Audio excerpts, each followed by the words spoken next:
Senhor presidente, eu não ia me manifestar, mas depois da fala do vereador Rafael Bueno, eu queria agradecer muito ao vereador Rafael Bueno, porque além de meu amigo, falou a verdade.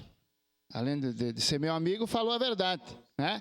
Quem vive como eu vivo, com as dificuldades do homem do campo, e aqui eu cito, claro, eu não vou ficar citando 300 exemplos, então eu cito sempre o mesmo para que as pessoas não esqueçam, né? Aonde que um agricultor que tem 30 hectares só pode usar 8 hectares, porque segundo os ambientoloides, os outros 22 têm que ficar protegidos, né? Mas pagar os impostos, mas pagar tudo sobre a terra tem que pagar, não pode usar. Por que o meio ambiente, os ambientoloides não fazem uma vaquinha e compra essa terra do cara? Que daí o cara pega esse dinheiro, compra uma terra onde não tem árvore, ele pode plantar, ele pode colher, ele pode fazer uma casa, ele pode tantas outras coisas. Por que os ambientoloides não fazem isso?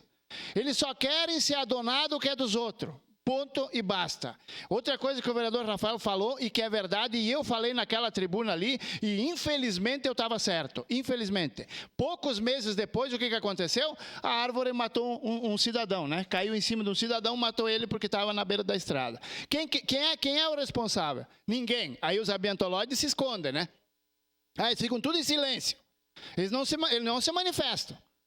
Em vez de ir lá indenizar aquela família, né, ajudar aquela família. Não, aí eles não se manifestam.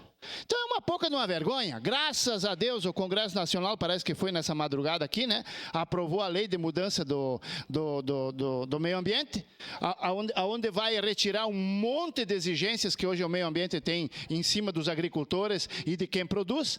Graças a Deus, esperamos que o nosso imperador não derrube também essa lei ali, né, e que os agricultores possam ter um pouquinho de vida melhor e mais sossegada. Votarei sim, senhor presidente. Obrigado. Obrigado. Declaração de voto.